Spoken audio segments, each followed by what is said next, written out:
El siguiente material forma parte del taller de recepción del recién nacido normal y los primeros pasos de RCP neonatal de la UDA Hospital Centenario, Facultad de Ciencias Médicas, Universidad Nacional de Rosario. Objetivos generales. Enseñar a los alumnos de cuarto año de pediatría los fundamentos y pasos de la recepción del recién nacido normal, brindar al recién nacido las condiciones óptimas para la adaptación extrauterina y favorecer la interacción inmediata madre e hijo. Definición de parto normal.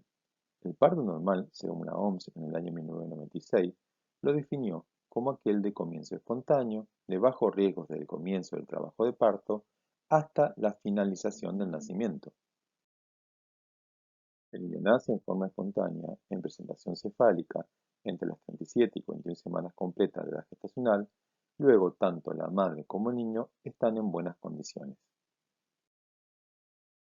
Mecanismo de adaptación en el pasaje de la vida intrauterina a la extrauterina. Están los componentes esenciales para una transición neonatal normal, que serían la resorción del líquido pulmonar fetal, la secreción de surfactante y la respiración, la transición de la circulación fetal a la neonatal y la disminución de la resistencia vascular pulmonar y el aumento del flujo sanguíneo pulmonar. Estos mecanismos van a llevar a que haya una adaptación a nivel pulmonar, una adaptación a nivel respiratoria y una adaptación a nivel de la circulación. La adaptación pulmonar, forma parte, más que nada, de lo que pasa con la secreción del líquido pulmonar. Recuerden que esta secreción es esencial para el desarrollo y el crecimiento de los pulmones. Se produce en forma activa por el epitelio alveolar y su composición es diferente al del plasma y al del líquido amniótico, y proviene de la circulación pulmonar y su producción depende principalmente de los movimientos transepiteliales del cloro. Para que la adaptación pulmonar se produzca normalmente, tiene que haber una reabsorción de este líquido pulmonar. Recuerden que esto es esencial para la transición a la ventilación pulmonar. Más del 75% de este líquido es reabsorbido antes y durante el trabajo de parto a través de los cambios de la secreción de cloro por la recepción de sodio. Una pequeña cantidad es exprimida de los pulmones durante el parto vaginal y el resto reabsorbido después del nacimiento a través de la expansión pulmonar y el drenaje linfático. Esto explicaría por qué muchas veces los bebés que nacen de parto por cesárea tienen mayor incidencia de tener distrés respiratorio y es debido a la falta de reabsorción. Por otro lado, la reabsorción se va a completar normalmente alrededor de las 6 horas de vida. Esto también justifica que muchos de los recién nacidos en las primeras horas de vida se les escucha como si tuviera secreciones cuando están respirando. Uno de los factores principales en la adaptación pulmonar es la generación de surfactantes. Recuerden que es un complejo de lípidos y proteínas capaz de disminuir la tensión superficial del alveolo y es producido a partir de las 20 semanas de gestación. Ahora vamos a hablar qué es lo que pasa con la circulación fetal.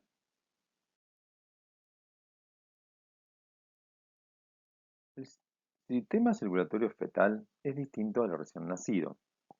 El feto se encuentra conectado por el cordón umbilical a la placenta, órgano que se desarrolla e implanta en el útero de la madre durante el embarazo.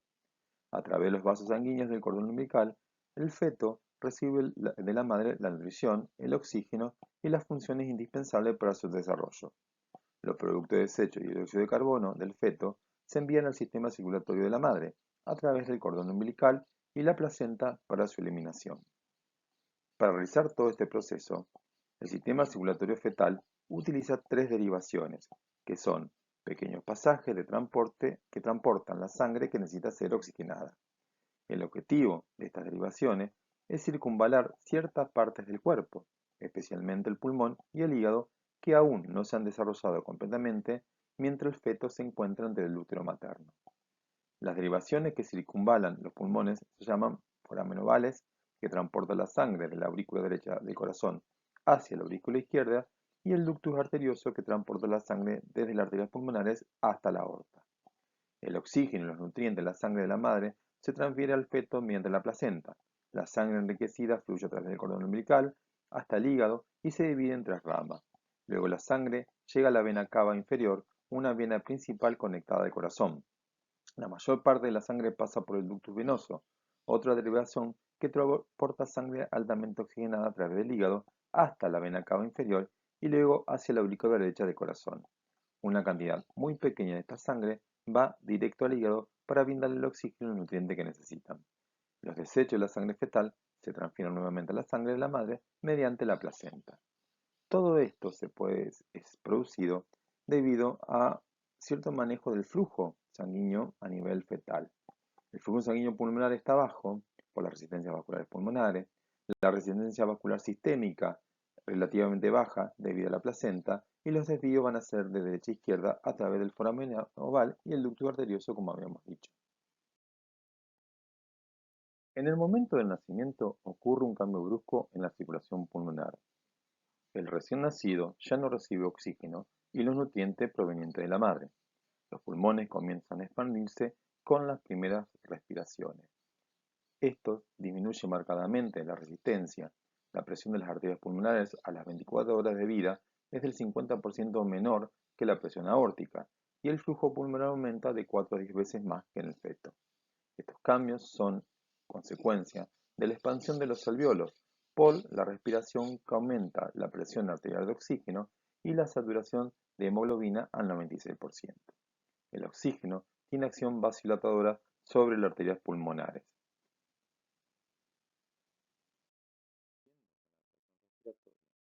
Muchos estímulos como la luz, el sonido y el aire, la gravedad, la temperatura y el tacto interactúan para desencadenar la primera inspiración forzosa.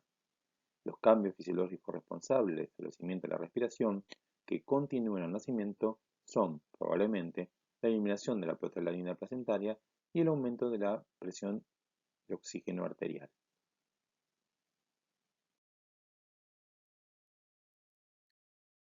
Todos esos mecanismos que estuvimos viendo hasta ahora son fisiológicos y se producen cuando nace un bebé. La doctora Virginia Apgar, en el año 1949, quien era anestesista y obstétrica, en un desayuno informal con algunos estudiantes, uno de ellos, le preguntó cómo se debía evaluar a un recién nacido. En la cafetería tomó un lápiz y una servilleta y anotó 5 signos a evaluar y le dio una valoración desde 0 al 2 a cada uno de ellos. Tomó color, frecuencia cardíaca, irritabilidad, tono muscular y esfuerzo respiratorio. Había nacido el test de Apgar. Fue el artículo publicado en la revista Anestesia Analgesia del año 1953 que resumió sus estudios y justificó el uso de este score que tanto ha ayudado a los cuidados neonatales en el mundo entero. Es importante destacar cuáles son las funciones del test de Apgar. El test de Apgar reúne la información sobre el estado general del recién nacido, da información sobre la respuesta a la reanimación, no se debe utilizar para determinar las necesidades de reanimación y no es un valor pronóstico. Bueno, luego de toda esta introducción, vamos a hablar específicamente de la recepción del recién nacido. Como contenido a destacar en esta parte, vamos a darle hincapié a la lactancia precoz, al examen físico, las profilaxis, la identificación del recién nacido, la necesidad de hacer RCP, determinar el nivel de complejidad de atención, informar a la familia y el apego. Es importante destacar que ante la recepción de un recién nacido hay que anticipar situaciones, tener un recurso humano capacitado, tener el equipamiento adecuado, tener en cuenta cuál es la temperatura ambiental donde vamos a hacer esa recepción y sobre todo la interacción madre, padre e hijo. Cuando hablamos de anticipar situaciones, es sumamente importante tener en cuenta la historia clínica perinatal. Y esto nos puede pasar que muchas veces puede estar completa o incompleta. Y eso nos cambia el panorama. Sabemos que existen factores de riesgo para necesidad de reanimación neonatal. Y estos pueden ser antes del parto. Por eso es importante saber si la madre tiene diabetes materna, si tiene hipertensión inducida por el embarazo, si tiene hipertensión crónica, anemia, muerte fetal o neonatal previa, hemorragia en el segundo trimestre, infecciones maternas, enfermedades cardíacas, renales, pulmonares, tiroides o neurológicas, por hidramnio o oligoamnio. Si tuvo ruptura prematura de membrana, gestaciones pretérminos o postérminos anteriores, gestaciones múltiples, discrepancia entre tamaño fetal y FUM, terapia con medicamentos, consumo materno de drogas o sustancias, malformaciones fetales, actividades fetales disminuidas, falta de control prenatal o edad menor de 16 a mayor de 35 años. Todos son factores de riesgo antes del parto.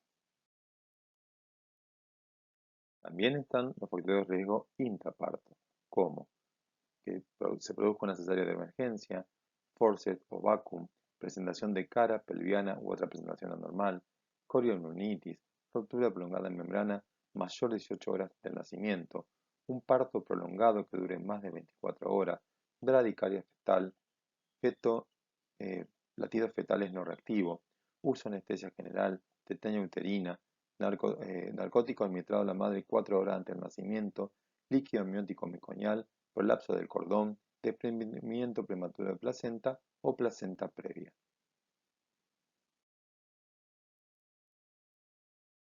Hay conceptos básicos en la recepción neonatal. Estos conceptos existen desde hace mucho tiempo, como por ejemplo el manejo con esterilidad, es decir, todas las compresas y todos los elementos que tenemos que utilizar tienen que estar estéril. Recordemos que el recién nacido es un inmunodeprimido. La utilización de compresas tibias ya está descrito por Capobianco desde el año 1980.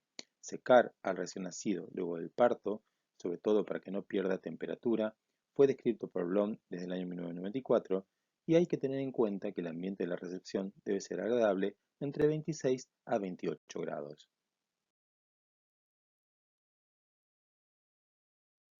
Si nos planteamos el tema de la termorregulación, tengamos en cuenta que el feto, a nivel intrauterino, tiene una temperatura constante entre 37 grados y medio. El líquido amniótico, las membranas, las paredes uterinas y la placenta se encargan de esta regulación. Cuando la temperatura de la madre sube, no es posible disipar el calor, y si la hipertermia materna es alta y constante, el feto puede sufrir o morir.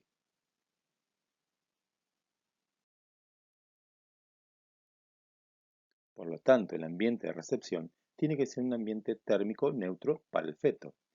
Si tenemos un recién nacido con hipotermia, esto va a aumentar el consumo de oxígeno, va a tener menos crecimiento y un aumento de consumo energético. Ahora, si tenemos hipertermia, lo que va a provocar en ese feto es taquicardia, aumento también del consumo de oxígeno. Por lo expresado anteriormente, sabemos que al nacer, el niño sufrirá un descenso brusco de temperatura. Por eso, la sala de parto debe tener una temperatura no inferior a los 25 grados y no debe haber corrientes de aire. Las puertas deben estar totalmente cerradas. Sobre la mesa de recepción debe haber una temperatura de 37 grados. Debemos apoyarla sobre superficies tibias, secarlo meticulosamente y mantener calientes las paredes de servocunas e incubadoras. El recién nacido a término tiene varias zonas grasa parda de fácil metabolización que lo protege de la injuria por frío. En el caso de enfriarse, la temperatura por debajo de 36 grados puede aparecer lo que llamamos injuria por frío. Esto se manifiesta, en cierta manera, con distrés respiratorio o quejido. La mejor forma de mantener la temperatura del recién nacido es el contacto piel a piel sobre su madre.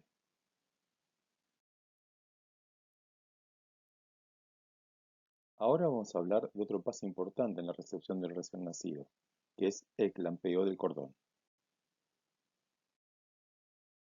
Para tener en cuenta, cuando se clampea el cordón del recién nacido, se desencadenan modificaciones en las resistencias vasculares sistémicas y pulmonares. Si eso se hace en forma inmediata, afecta a aquellos niños con más riesgo en la transición y más aún en los recién nacidos pretérmino. Post al clampeo de cordón, los cambios en los flujos sanguíneos son inmediatos en los primeros minutos y pueden continuar hasta las 48 horas de vida. Hay múltiples estudios y evidencia suficiente que hablan de los resultados del clampeo demorado o del clampeo tardío del cordón. Está demostrado que al realizarlo más allá del minuto, mejora los niveles de hematocrito y hemoglobina en el recién nacido. Hay mayor ferritina y depósito de hierro a las 3 y 6 meses de edad y no hay aumento de la policitemia ni de la ictericia, que serían uno de los efectos indeseables que se hablaban de que por qué no hacerlo. Una vez que cortamos el cordón, lo tenemos que verificar la presencia del número de vasos normales que deben tener. Tengamos en cuenta que siempre tenemos que observar que hay dos arterias y una vena.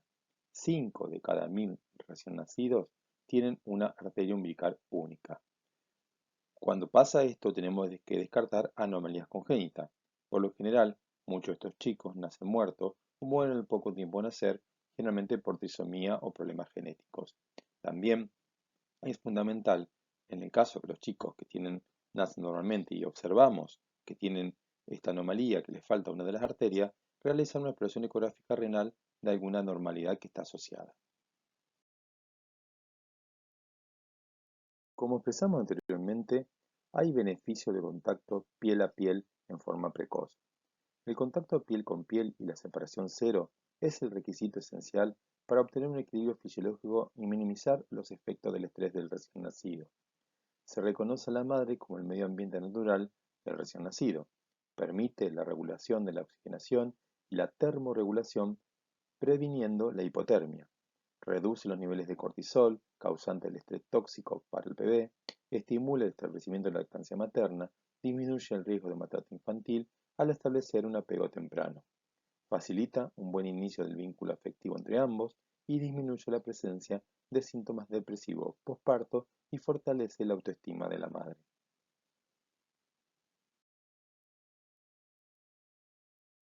El contacto piel a piel del recién nacido con su madre no solo debe durar apenas unos minutos, debe ser por lo menos 30 minutos y debe hacerse en forma inmediata, incluso antes de clampear el cordón. Se cubre con compresas precalentadas y se coloca el gorro del bebé y se coloca sobre el vientre materno. Cuando nos referimos a cuándo vamos a iniciar el amamantamiento, tengamos en cuenta que siempre tiene que ser dentro de la primera hora de vida. Incluso la primera puesta al pecho de los recién nacidos normales puede ser inmediata, antes del alumbramiento materno, pero siempre dentro de la primera hora de vida. Es importante conocer los 10 pasos para una lactancia exitosa. Primero, disponer de una política por escrito relativa a la lactancia materna que sistemáticamente se ponga en conocimiento a todo el personal de atención de la salud. Eso los incluye. Segundo, capacitar a todo el personal de salud para que pueda poner en práctica esa política. Tercero, informar a todas las embarazadas de los beneficios que ofrece la lactancia natural y la forma de ponerla en práctica. Colocar al bebé en contacto piel a piel con su madre inmediatamente después del nacimiento y ayudar a sus madres a iniciar la lactancia durante la primera hora de vida. Mostrar a las madres cómo se debe dar de mamar al niño y cómo mantener la lactancia aún en caso de separación de sus hijos. No dar a los recién nacidos más que la leche materna sin ningún otro alimento o bebida a no ser que esté médicamente indicados.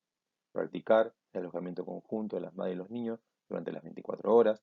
Fomentar la lactancia materna a libre demanda. No dar a los niños alimentos al pecho, biberones, tetinas ni chupete. Fomentar el establecimiento de grupos de apoyo a la lactancia materna y referir a las madres a esos grupos. Ahora vamos a hablar de los procedimientos de rutina. ¿Cuáles, cómo y dónde? Vamos a hablar ahora del baño del recién nacido. Tengamos en cuenta que el baño del recién nacido en sala de parto no tiene indicación de rutina. Solo se realiza en casos especiales, como por ejemplo hijos de madres HIV positiva. Y también esto se debe a que existe el riesgo de hipotermia, por eso que está contraindicado. Colocación de vitamina K. La fundamentación de la colocación de la vitamina K es para prevención de la enfermedad hemorrágica del recién nacido. Los recién nacidos tienen escasos depósitos y la vida media corta de la vitamina K y existe un cierto riesgo de desarrollo de esta enfermedad. Los factores dependientes de vitamina K están mucho más bajos que en los adultos. La dosis recomendada es 1 miligramo vía intramuscular en el tercio medio de la cara anterior del muslo. Esto se puede realizar o se debe realizar en sala de parto, inclusive encima de la mamá o dándole la lactancia. Prevención de enfermedad neonatal.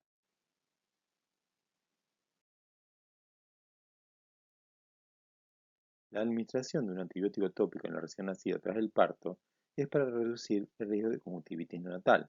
Durante mucho tiempo se tuvo en cuenta que la profilaxis se debía realizar contra la gonococcia, la conjuntivitis gonocócica. De todas maneras, en los últimos años ha aumentado la incidencia de lesiones provocadas por las clamidias o conjuntivitis por clamidia. Por lo tanto, la administración del antibiótico ha cambiado. Se recomienda la utilización de pomadas de eritromicina al 0,5%. Caso de no disponer de eritromicina, ahí se recomendaría la utilización de nitrato de plata como se hacía anteriormente.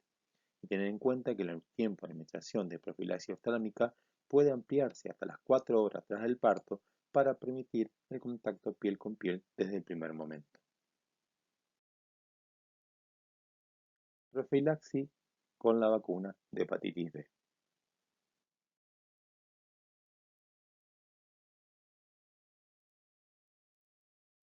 Una vez que el recién nacido está estable, vamos a comenzar con las mediciones básicas: peso, talla, perímetro cefálico, edad gestacional y en este caso vamos a utilizar el test de Capurro en el recién nacido de término y el test de Ballard en los pretérminos extremos.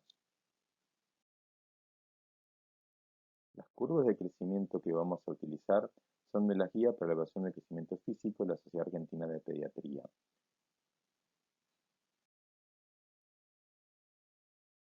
Tomando en cuenta el peso al nacer sin hacer la correlación con la edad gestacional, podemos clasificar a los recién nacidos como bajo peso al nacer, todo aquel que pesa menos de 2.500 gramos; muy bajo peso al nacer, todo aquel que pesa entre 1.000 y 1.500 gramos; y extremadamente muy bajo peso al nacer, todos aquellos que pesen por debajo de 1.000. También tenemos los recién nacidos macrosómicos o de alto peso, los que pesan por encima de 4.000 gramos.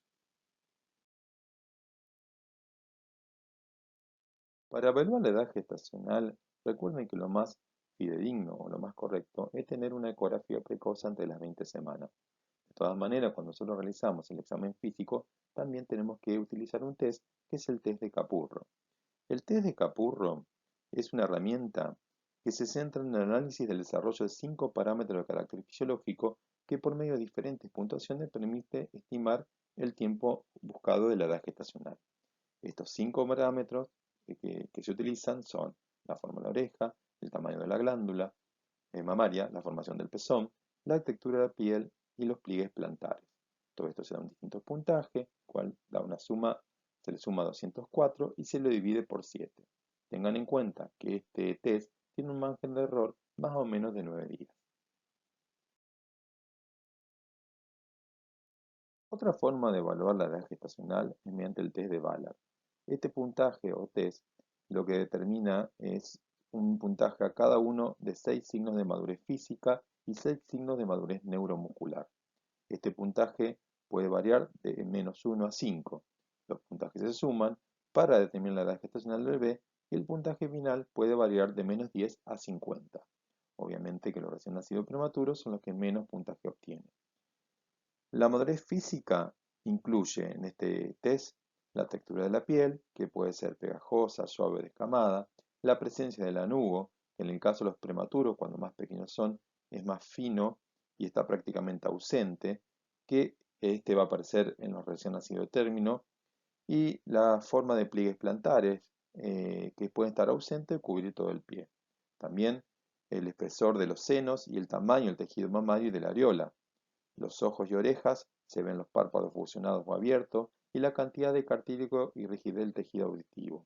Con respecto a los genitales masculinos, la presencia de los testículos y el aspecto del escroto, entre suave y arrugado. En los genitales femeninos, el aspecto y tamaño del clítoris y los labios. Ahora, ¿cómo evaluar la madurez neuromuscular? Va a incluir la postura, que es la posición que adopta el bebé con respecto a sus brazos y piernas; el ángulo de flexión, grado en que la mano del bebé puede flexionarse hacia la muñeca; retroceso del brazo, que también los brazos del bebé vuelvan a la posición de flexión; se mide el ángulo popliteo, que también se flexiona y se extiende en las rodillas del bebé; el signo de la bufanda, grado en que los codos se pueden cruzar sobre el tórax del bebé; y la maniobra talón-oreja, grado en que se puede acercar los pies del bebé a las orejas.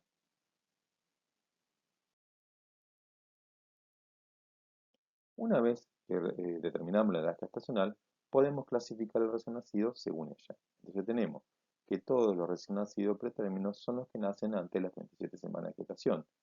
Los recién nacidos términos son los que nacen entre las 37 y las 41, 6 semanas de gestación, y los posttérminos son los que nacen más allá de las 42 semanas. Ahora, ya tenemos que hemos determinado el peso al nacimiento y también la edad gestacional. De acuerdo a eso también podemos clasificar a los recién nacidos como adecuado para la edad gestacional cuando el peso de nacimiento se encuentra entre los percentilos 10 y 90 de la curva de crecimiento intrauterino, pequeño para la edad gestacional, todo recién nacido que se encuentra por debajo del percentilo 10 en la curva de crecimiento intrauterino, y grande para la edad gestacional, todo recién nacido que se encuentra sobre el percentilo 90 en curvas de crecimiento intrauterino. Bueno, ahora lo que vamos a hablar es del examen físico del recién nacido. El examen físico del recién nacido siempre tiene que ser sistematizado. Empezamos con la observación y luego vamos directamente al examen físico. Recuerden que tiene que ser desde la cabeza hacia los pies, y en primer lugar lo que vamos a ver es la piel. ¿Qué hallazgos son normales? Recuerden que la piel es suave, rosada, puede tener una acrocianosis discreta, la acrocianosis a la cual se refiere que es la cianosis a nivel tanto de miembros superiores como inferiores o a nivel distal, no a nivel central, que es la cianosis que vamos a observar en la mucosa, que es la que no tendría que preocupar. También sobre la piel vamos a encontrar la presencia de uremis gaseoso, punto sebáceo o sustancia blanquecina grasosa. Podemos observar de acuerdo a la edad gestacional, sobre todo en los que son más tardíos o que son posttérmino, descamación en grados variables, y el lanugo vello fino que va a caer en las primeras semanas de vida.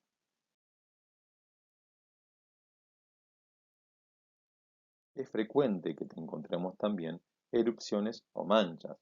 Si ven, sobre todo la última foto que está abajo, vamos a ver la milaria o el milium sebaceum, que es una hipertrofia de las glándulas miliares. El eritema tóxico, que realmente se debe a la acción por cualquier sustancia, inclusive su transpiración a nivel de la piel. Presencia de hemangioma, es muy frecuente los hemangiomas a nivel de la nuca, o la mancha mongólica, que es un acúmulo de piel de tono violáceo oscuro que se encuentra sobre todo en la zona del coxis. En la cabeza, lo que tenemos que observar son la presencia de la fontanela, si tiene o no caput o cefalomatomas. Con respecto a la fontanela anterior, recuerden que lo normal es que esté a nivel. Si está bombada, pues un signo de que haya hidrocefalia o hemorragia intracraneanas, hematomas subdurales o meningoencefalitis. Si está deprimida, es un signo de deshidratación. Si está aumentada de tamaño, o sea que su diámetro es mayor a 2 por 2, podemos hablar de enfermedades congénitas, como rubiola congénita, problemas de osteogénesis imperfecta, hipotiroidismo o inclusive síndrome genético. Ahora, si es pequeña, también puede obedecer a problemas infecciosos, como en el caso del citomegalovirus, esto se denomina microcefalia, o asociado también a trastornos hormonales como hipertiroidismo o craneosinestosis. Algo que podemos observar es la presencia de tumoración, que es el caput sucedáneo. El caput sucedáneo es un edema del tejido celular subcutáneo, que generalmente se produce por un trabajo de parto prolongado. Para tener en cuenta, no respeta suturas, desaparece en día y tiene una localización generalmente parieto-occipital. La diferencia del caput hay que hacerlo con el cefalomatoma.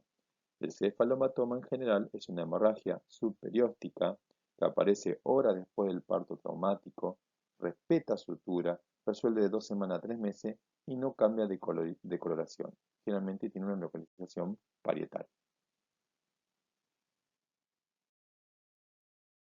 Me parece interesante mostrar en esta imagen las diferencias que hay entre un caput sucedáneo y el cefalomatoma. Fíjense que el caput sucedáneo generalmente es edema a nivel del cuero cabelludo. Sin embargo, cuando hablamos de cefalohematoma, ya vemos acúmulo de sangre directamente por una hemorragia, no solamente o sea, a nivel del cuero cabelludo, sino mucho más profundo. También en la cabeza debemos observar el pabellón auricular, cuál es su implantación, si está bien formado, si tiene algunas deformaciones. Recuerden que a nivel embrionario, el mismo meso que forma el pabellón auricular o que forma toda la parte auditiva es el que forma el meso renal. Por lo tanto, cada vez que veamos alguna malformación a este nivel, tenemos que descartar al mismo tiempo que no tenga una malformación renal. Los ojos, recuerden que tienen que ser simétricos, las pupilas tienen que ser reactivas, la nariz tiene que tener las fosas nasales permeables, la boca con el paladar que no esté hendido ni tenga solución de continuidad, y el cuello tiene que tener su movilidad.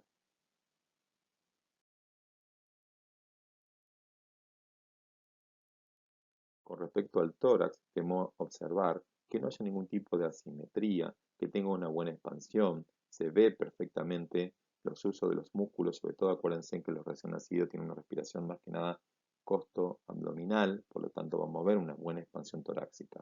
A la auscultación podemos escuchar algunos ruidos, generalmente por la presencia de líquido a nivel pulmonar, y las mamas tienen que pueden estar turgentes o aumentadas de tamaño, pero no tienen que estar rojas ni calientes, ni tener ningún tipo de malformación.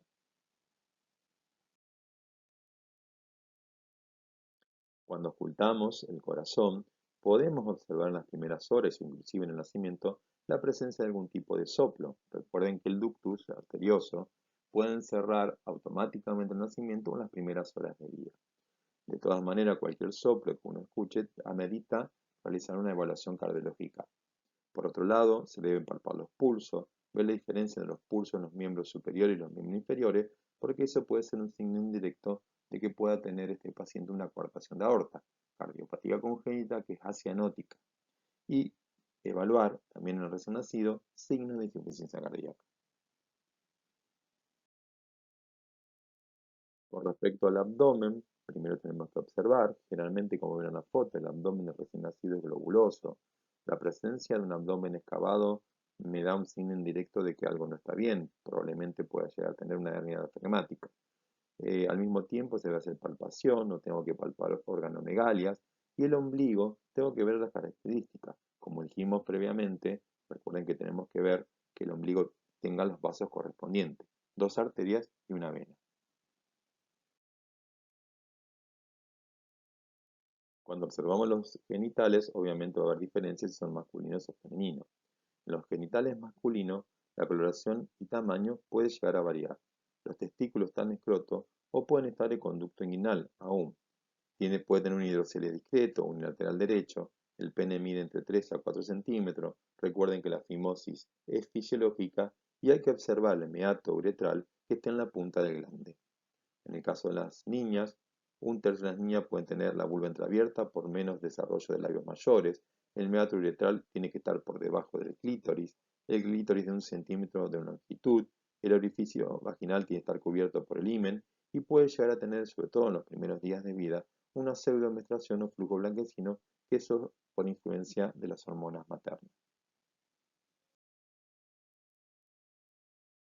Al observar el ano recto, o sea, como dije recién, lo que tenemos que ver es que el ano esté bien implantado, que esté permeable, que tenga las primeras deposiciones dentro de las 24 horas. Recuerden que el recién nacido, en las primeras horas de vida y sobre todo las primeras 48, lo más probable es que dé unas deposiciones tipo meconiales, o sea, de color negro, verdoso oscuro, que es bien pegajoso. Tenemos que, obviamente, no dar un alta de un niño si no tuvo su primera deposición. Otra cosa que es importante es que el niño no puede salir de sala de parto sin tener hecha la huella plantar derecha y el dígito pulgar derecho de la madre en el certificado de recién nacido. Es por ley y forma parte del derecho de la identidad.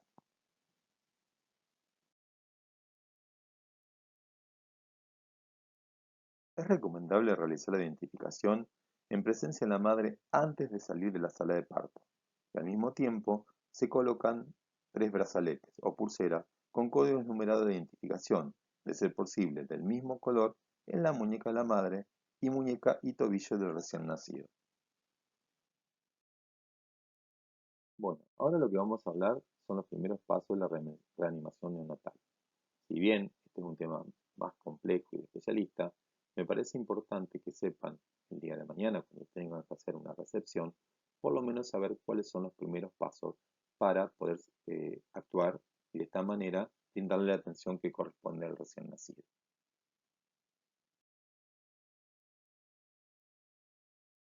En primer lugar, le quería nombrar que vamos a utilizar el material del programa de reanimación neonatal del área de trabajo de reanimación neonatal del Comité de Estudios Feto-Neonatales del CEFEN. Estos forman parte de la Sociedad Argentina de Pediatría. Ellos, con un grupo de expertos, lo que hicieron fue tomar las recomendaciones internacionales, inclusive las recomendaciones de la Sociedad Americana de Pediatría con respecto a la reanimación, y ayornarlo o adecuarlo a nuestros medios. El objetivo, entre otros, de estas guías es estandarizar la atención de los recién nacidos en la sala de recepción y plantearon unos puntos claves. Dentro de estos puntos clave los dividieron en distintas etapas. En la primera etapa, que en realidad es la etapa cero, es lo que se realiza previo al nacimiento. Miren lo interesante que es que lo primero que se plantea es la regionalización y derivación oportuna del embarazo de alto riesgo, es decir, cada bebé tiene que nacer en un lugar que esté adecuadamente capacitado para atender la complejidad de ellos. La anticipación de la necesidad de reanimación, es decir, que no nos caiga como sorpresa saber y esto tiene que ver con el otro punto que dice la identificación de qué factores de riesgo puede tener ese bebé para que va a necesitar una reanimación, que el personal de reanimación neonatal esté presente, que haya un trabajo en equipo con comunicación efectiva y hacer una lista de verificación estandarizada de materiales, insumos y equipos. Todo esto es previo al nacimiento del recién nacido. Lo que nos plantea esta guía es, cuando hablamos de anticipación de la necesidad de reanimación, que la clave de que una reanimación sea exitosa y o sea, mejorar la sobrevida del paciente es derivar oportunamente a la embarazada de alto riesgo para ser atendida en centro de mayor complejidad, obtener la información de los factores de riesgo asociados a la necesidad de recepción neonatal, disponer de personal con habilidades y competencia para realizar la reanimación de acuerdo a su nivel de complejidad y contar con los materiales e insumos requeridos y controlar su presencia y funcionamiento a través de una lista de verificación. Previo al nacimiento, si hay un equipo que va a hacer la reanimación, debe haber una sesión informativa con los antecedentes del embarazo y de la salud del feto. En situaciones de riesgo se debe organizar la recepción. En este sentido es importante identificar un líder que coordine la reanimación, asignar roles y responsabilidades, planificar posibles intervenciones y controlar el equipamiento potencialmente necesario. Lista de verificación estandarizada de materiales, insumos y equipo. Tenemos que asegurarnos no solo que en la reanimación, o sea, cuando tengamos que realizarla, sino previamente disponer todos los materiales, insumos y equipo necesarios para si vamos a necesitar de ella. Esto es importante porque tenemos que anticiparnos. Cualquier parto que puede ser normal o que no tiene ningún tipo de antecedente, se puede llegar a complicar. Entonces siempre lo primero que tenemos que verificar cuando nosotros vamos a hacer una recepción, que tengamos todos el elemento por si esto puede suceder. La segunda etapa, que vendría a ser la primera, son los pasos iniciales en la reanimación. En esto se va a tener en cuenta la evaluación inicial del recién nacido, la ligadura oportuna del cordón umbilical, que eso ya lo hemos hablado anteriormente, cuáles son los pasos iniciales, cuáles son las recomendaciones y cuáles son los errores más comunes en la administración de oxígeno suplementario.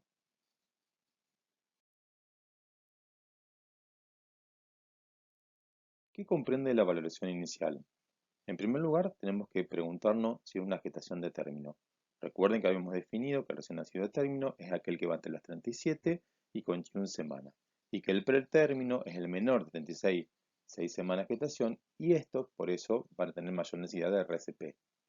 En segundo lugar, el recién nacido, cuando nace, sí tiene buen tono muscular. Tono adecuado son los que nacen con miembros en flexión y movilidad activa.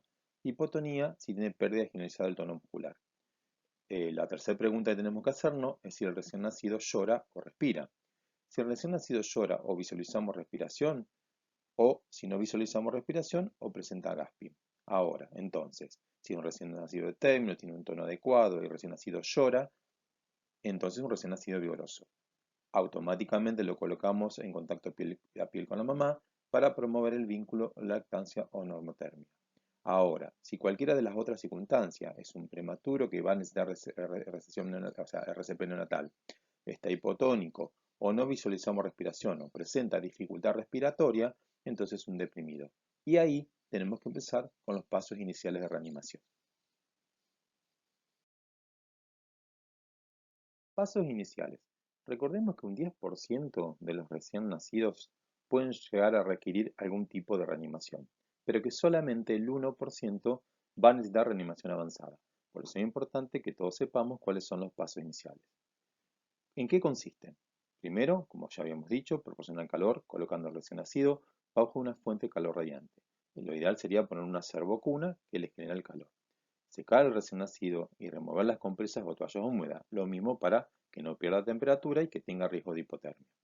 Colocar la posición en posición de olfateo, esto es una ligera extensión del cuello para abrir la vía aérea. Posteriormente vamos a ver en otra diapositiva una imagen donde vamos a ver más gráficamente cómo es esto.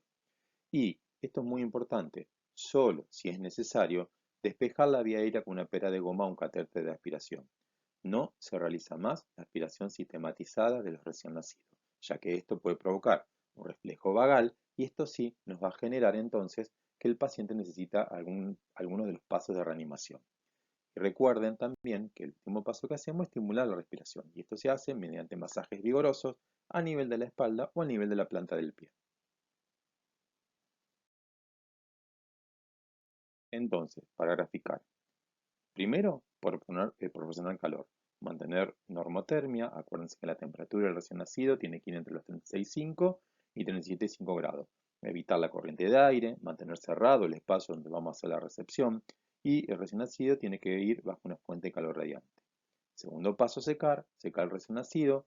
Remover las compresas húmedas. Lo mismo para mantener la temperatura. El tercer paso es estimular. Estimular para iniciar la respiración. Si posterior a estimular persiste la apnea o es secundaria, de no demorar en iniciar el volumen a presión positiva, es decir, ya administrarle oxígeno, que después vamos a hablar más de esto. Tercer paso es despejar la vía aérea, recién nacido en decúbito dorsal, cabeza hacia el operador, ligera extensión del cuello en posición del olfateo, alinear la faringe, laringe y tráquea. Y el último paso, lo que hablábamos era, que ya lo dijimos anteriormente, no aspirar de rutina la vía aérea superior, porque producimos lesiones en la vía aérea superior, podemos producir un reflejo vagal y solo aspirar cuando hay obstrucción de la vía aérea. Ahora, ¿cómo es la valoración de los pasos iniciales de reanimación? Esto es importante porque es lo que nos va a determinar si tenemos que avanzar más allá de esto. Esto se basa, esta valoración, en dos signos vitales fundamentales. Uno es la respiración y el otro es la frecuencia cardíaca. La respiración, sí o no. Constatar respiración con o sin dificultad o si tiene quejida apnea. ¿Y esto cómo se hace? Observando al paciente, visualizándolo y auscultándolo. La frecuencia cardíaca puede ser de 0 o menor de 100. Esto me está hablando de que este chico está teniendo dificultad, o sea que este chico va a necesitar que seamos más vigorosos todavía para los pasos de reanimación. Signo vital, acuérdense que es primario para valorar la eficiencia de la reanimación. Yo tengo que ocultar los latidos cardíacos, tengo que ocultarlo o palpar la frecuencia cardíaca del cordón umbilical. En el caso de los neonatos, se deben contar latidos en 6 segundos y multiplicar el valor por 10 para estimular los latidos, para estimar, perdón, los latidos por minuto. Si necesitamos oxígeno suplementario en el recién nacido, pero no que requiere, volumen a presión positiva, es lo que nosotros denominamos oxígeno libre. Recordemos primero que el oxígeno es una droga, por lo tanto tenemos que pensar que es muy importante saber cuál es la concentración que es la que tenemos que dar el oxígeno. Nunca tenemos que dar oxígeno al 100%. Se debe comenzar al 0,3%. Esto hablamos si no se hace a volumen de presión positiva, es decir, no se hace mediante bolseo, ajustando la función del objetivo de la saturación. Tenemos tres formas, podemos hacerlo con una máscara directamente o directamente una máscara de reanimación con pinza en T, manteniendo la boca cerca de la boca y nariz del recién nacido, que sería esta, o una tubuladora de oxígeno en la mano en campana, es decir, formando como una campana sobre la nariz sobre la cara. Fíjense en algo que es importante. Usted acá ven un blender, ¿eh? Nunca se puede dar oxígeno libre, o sea, sin tener la certeza de cuánto es el oxígeno que estamos administrando.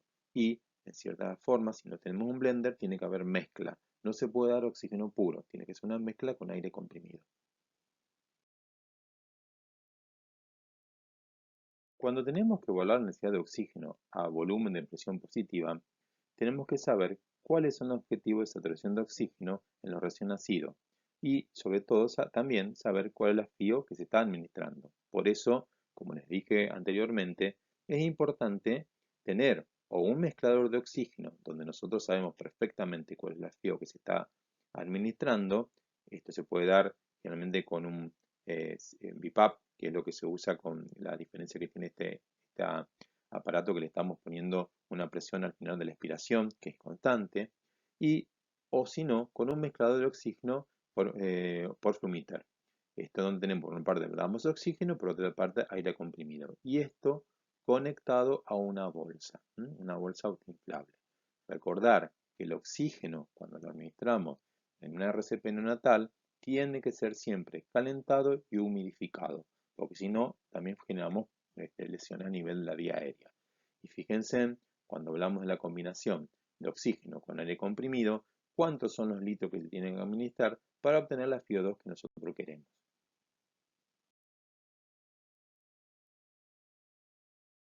Ahora, si nosotros necesitamos administrar oxígeno, tenemos que saber cuál es el manejo óptimo en la RCP y principalmente en los recién nacidos que vamos a reanimar. Entonces, no solamente tenemos que saber la FiO2 que le estamos dando, sino también que tener en la sala de recepción un oxímetro de pulso que se coloca en la región periductal, o sea, muñeca o una superficie media de la palma de la mano, porque esto nos va a decir cuánto es la saturación realmente que tiene el paciente y si tiene necesidad de más oxígeno o del siguiente paso de reanimación.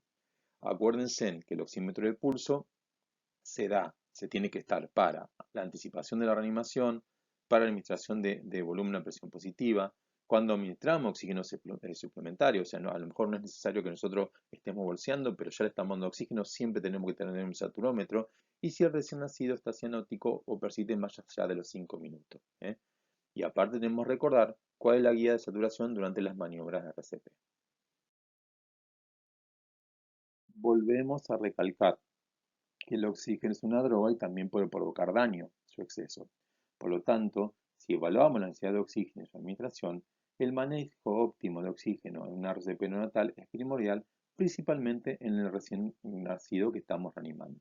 Entonces, lo primero que tenemos que hacer, tenemos que preguntarnos cuál es la FiO2 de inicio cuando hacemos una reanimación. Tengamos en cuenta si es un recién nacido prematuro que tiene más de 30 semanas, la FIO que vamos a usar es lo mismo que pasa con los términos, es del 0,21%. Ahora, si un recién nacido extremadamente prematuro, menor de 30 semanas, ahí vamos a usar una FIO del 30%, o sea, 0,30. Nunca FIO al 1, es decir, nunca FIO al 100%. Ahora, ¿cómo controlamos si la FIO que nosotros estamos dando, o la FIO2, perdón, es la adecuada? Vamos viendo la saturación de oxígeno cada 30 segundos para evitar la hipoxia o la hiperoxia, que son las dos cosas pueden ser graves. Entonces, fíjense que el objetivo de saturación preductal del recién nacido y sobre todo el recién nacido prematuro, ¿se acuerdan que hemos hablado? Que era el primero que necesitaba realizar, o sea, una de las principales causas de reanimación avanzada neonatal o que necesiten oxígeno, es que al minuto ese recién nacido puede saturar el 60 al 65% y eso está bien. A los 2 minutos entre 65 y 70, y fíjense que recién a los 10 minutos de comenzado la administración de oxígeno, puede llegar a saturar entre el 85 y 95. Eso es normal. Esto tiene que ver para no ser tan mano larga y ir aumentando el flumímetro y la cantidad de oxígeno que le estamos aportando.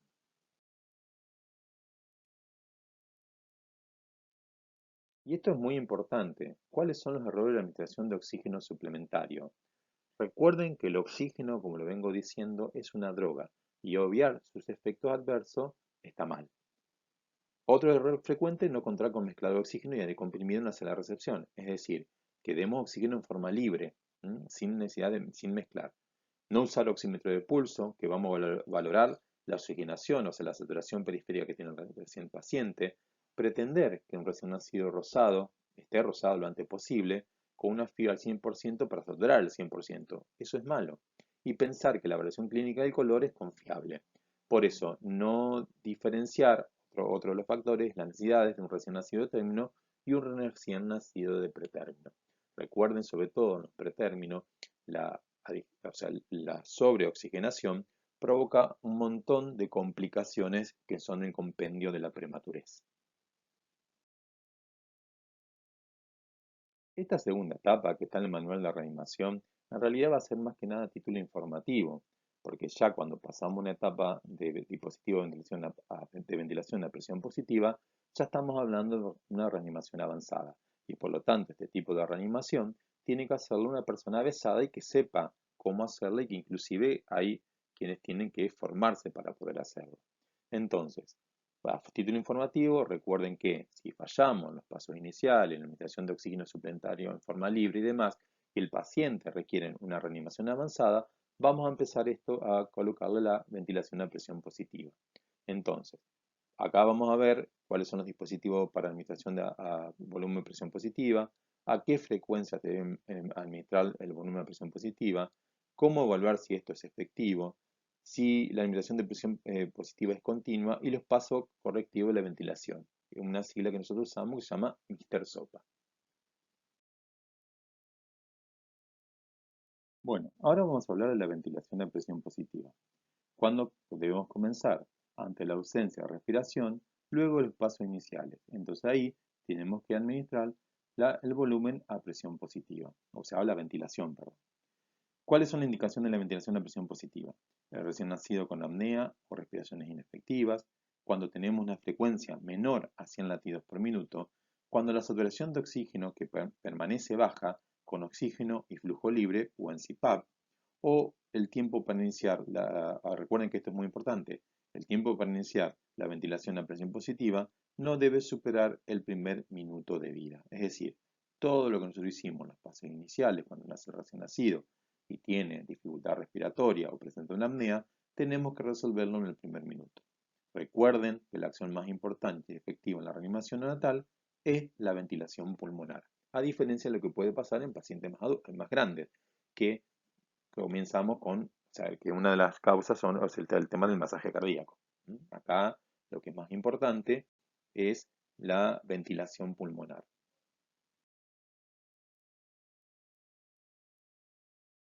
Cuando comenzamos con una ventilación a presión positiva, el recién nacido utiliza en cada respiración un volumen de 15 a 20 mililitros, volumen de 5 a 7 mililitros por kilo.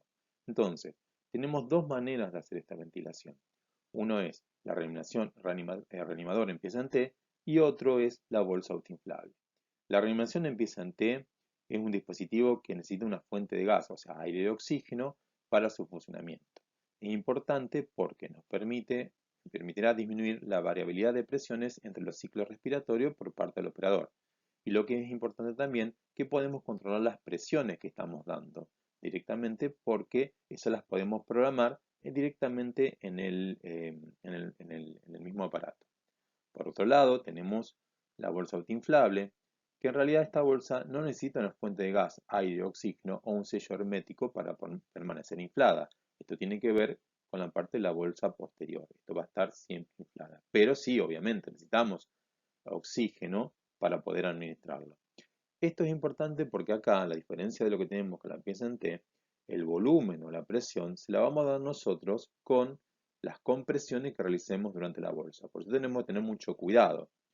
En esto también, esta bolsa, es que es importante ver que la válvula de liberación de la presión esté abierta, porque podemos generar un barotrauma.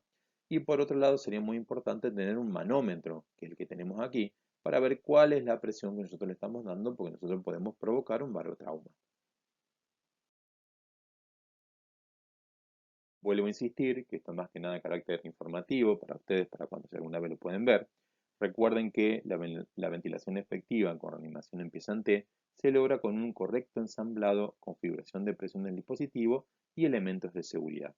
Fíjense en que en el reanimador podemos poner parámetros iniciales, en la cual una presión inspiratoria que va entre 20 y 25 centímetros de agua, una PIP, o sea, una presión al final de la expiración, que esto lo podemos regular con la válvula de PIP, que es la que tenemos acá, que va en 5 centímetros de agua, una frecuencia respiratoria, el número de oclusiones, o sea, que es el número de oclusiones de la válvula.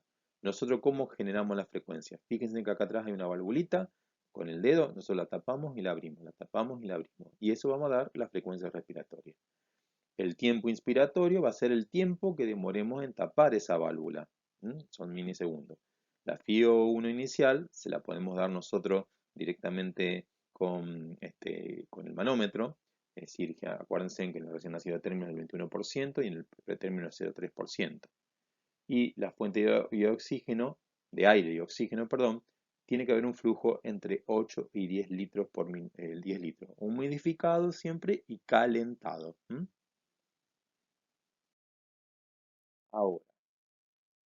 Ahora, recuerden, habíamos hablado del tema de la posición adecuada de la cabeza y el cuello recién nacido cuando vamos a administrar oxígeno. Es lo que habíamos dicho anteriormente que la posición del olfateo. Fíjense, no tiene que tener ni una hiperextensión del cuello ni el cuello flexionado. Tiene que estar en posición del olfateo, o sea, como oliendo el paciente hacia arriba. Esa es la posición adecuada, que es lo que nos permite una buena entrada de aire. Lo otro que es muy importante es la máscara recomendada. De acuerdo que el tamaño de la máscara tiene que ser adecuada al tamaño del paciente y debe ocluir, fíjense, perfectamente la boca y la nariz del paciente. No tiene que ser ni muy grande ni muy pequeña.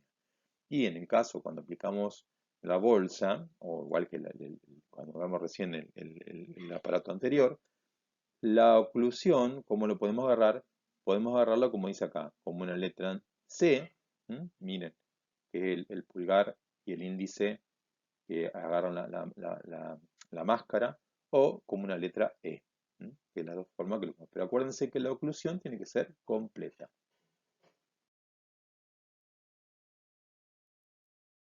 Algo más para que tener en cuenta es a qué frecuencia se debe administrar el volumen a presión positiva o la ventilación a volumen a presión positiva. Se recomienda utilizar una frecuencia de 40 a 60 por minuto.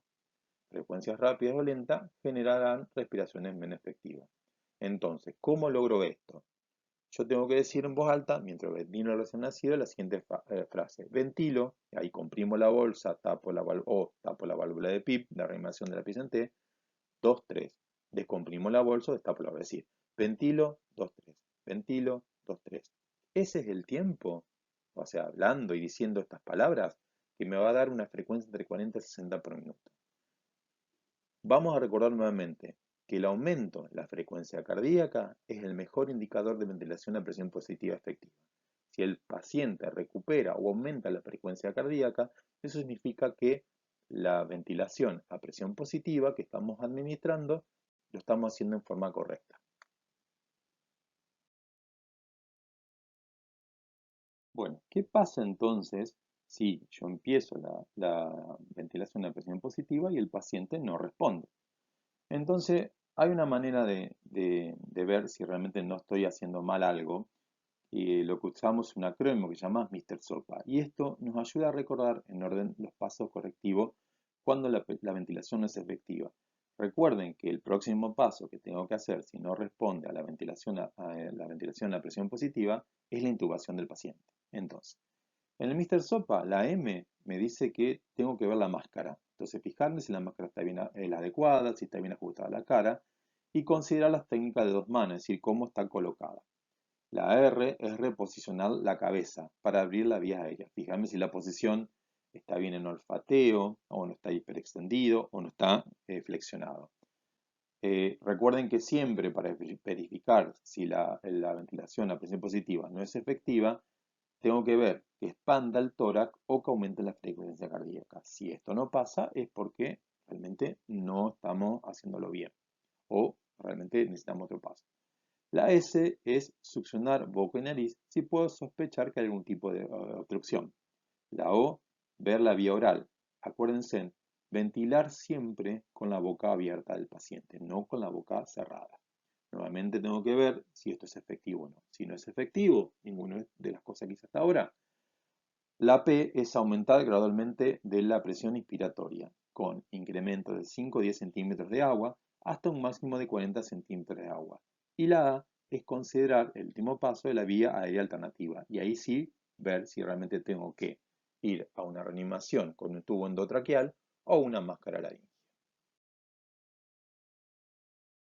Bueno, esta fue la última diapositiva. Hasta acá llegamos. Recuerden que está el foro donde ustedes pueden hacer todas las consultas necesarias y nos vamos a ver entonces directamente en el taller presencial en el hospital virtual de la facultad. Muchas gracias.